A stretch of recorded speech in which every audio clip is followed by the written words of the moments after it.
자영업자 연말 한숨이다. 정말 장사 안 되네요.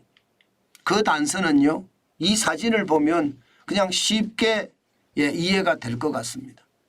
이 사진은요, 서울 청계천 일대 식당가를 찍은 사진인데요. 이게 점심시간입니다. 12시 반쯤이에요. 사람이 없어요. 사람이 없어요.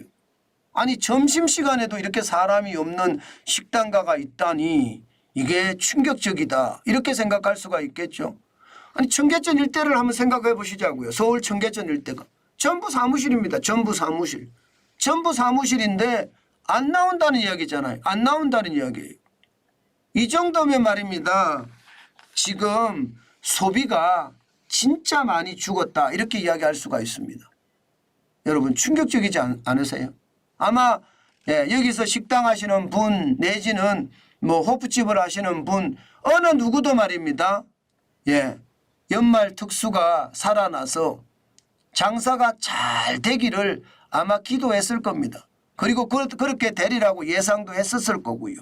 그런데 아니잖아요. 오히려 말입니다. 임대라는 현수막만 있어요. 임대라는 현수막이 있어요. 아니, 장사가 안 되니까 12월 연말도 필요 없다. 나는 문 닫을래. 이렇게 이야기한다는 이야기가 안 되겠습니까? 실제로 청계천 주변의 이야기를 들어보면요. 업체 10곳 중에 말입니다. 절반이 문을 닫았다. 이렇게 이야기하는 데도 있습니다. 업체 10곳이 어디냐? 커피집. 원두커피를 공급하는 공급업체 그리고 실제 카페 이렇게 해서 많이 문을 닫았다. 이렇게 이야기하는 것도 있고요. 실제로 말입니다. 연말이 되면 소주를 파는데 적어도 말입니다. 하루에 6상자 내지는 7상자를 팔아야 된다. 그런데 올해 연말은 4상자밖에 못 판다. 이게 현실이라는 거예요. 이게 현실. 그러면 4상자만 파니까 작년만 하더라도 보통만 하더라도 6 내지 7상자를 팔았는데 그러면 매출액이 33%에서 많게는 43%가 떨어졌다는 이야기인가요? 연말 특수는 아예 없다는 이야기가 되는 거죠. 그 정도로 말입니다. 상황이 열악해졌다 이렇게 보는 거고요. 이것은 애초에 이미 여러분하고 저하고는 예견했던 상황입니다.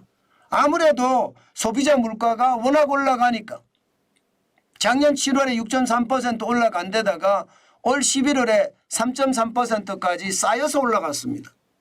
물가 때문에 돈 쓰기가 굉장히 어렵습니다. 게다가 생활에 직접적으로 영향을 미치는 신선식품에 대한 가격 지수도 작년 같은 기간에 비하면 12.7%가 올라갔거든요. 전기, 가스, 수도는 또 어떻습니까? 물가는 굉장히 많이 올라갔습니다. 9.6% 올라갔거든요. 전기, 가스, 수도만. 그러면 여러분 전기, 가스, 수도 요금 올라갔지. 금리 올라갔지. 돈 쓸 데가 한두 곳이 아닌데 버는 것은 한정적이고 그러면 여러분 소비를 하겠습니까? 안 하죠. 이게 양쪽에 다 마찬가지예요. 자영업자는 자영업자대로 재료값 올라가요. 운영비 올라가요. 월세 올라가요. 안 올라가는 게 없어요. 인건비까지 말입니다. 마찬가지로 가게도 가게 나름대로 말입니다. 물가 올라가죠. 생활물가 올라가죠. 학원비 올라가죠. 전기가스 수도요금 올라가죠. 뭐 이자 올라가죠. 쓸 수 있는 여유가 없어요. 연말이라고 해서 말입니다. 기분을 낼 수 있는 그런 분위기가 아니라는 뜻이에요. 오히려 연말이 없었으면 좋겠다 이렇게 이야기하는 사람들까지 있을 정도면 그만큼 충격이 될 수밖에 없다는 겁니다. 자, 이렇게 되면 자영업자들의 고통은 어떻게 될까요? 지금 보시는 것처럼 자영업자들의 고통은 작년 연말에도 대목이 없다 하면서 말입니다. 빚을 내서 썼거든요. 올해 연말에도 마찬가지가 될 가능성 굉장히 높습니다. 지금 보시면 작년 연말에 2022년 연말 보세요. 2022년 연말에 다중채무자가 172만 4천 명이었습니다. 172만 4천 명. 적지 않았죠? 엄청났죠? 이 다중채무자가 빌린 돈이 700조 6천억 원이었습니다. 엄청납니다. 이 정도면 뭐 장난이 아니라고 이야기할 정도로 많이 늘어난 것도 사실입니다. 그런데 2023년 2분기 말 현재거든요. 이게 더 늘어나요. 177만 8천 명으로 다중채무자 더 늘어나고 있고요. 여기에 금액도 743조 9천억까지 늘어났습니다. 여러분 다중채무자라는 게 은행 한 곳, 두 곳, 세 곳에서 세 곳 이상에서 빌린 사람들을 다중채무자라고 하는데 이게 이렇게까지 늘어나면 여러분 결국 자영업자들 한숨을 쉴 수밖에 없습니다. 연말 대목이 없으면 연초 대목도 없거든요. 그러면 바로 구정 대목으로 넘어가는데 이게 구정까지 그나마 나아졌으면 좋겠다 이렇게 이야기하는 사람들이 있을 정도니까 지금 현재는 어렵다 이렇게 봅니다. 사실 자영업자 다중채무자 연체 대출 규모를 보면 말입니다. 연체가 아니라 대출 규모를 보면 4년 새에 65.8%가 늘었습니다.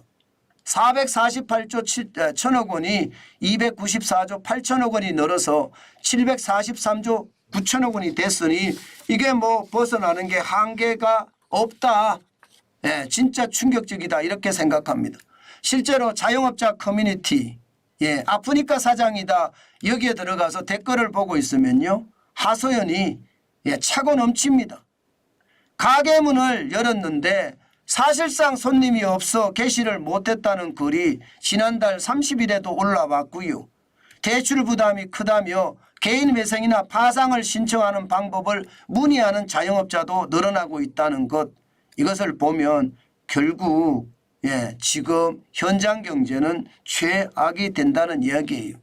저는 국가 지도자들이 말입니다. 이런 걸 해야 된다고 생각해요. 이런 거.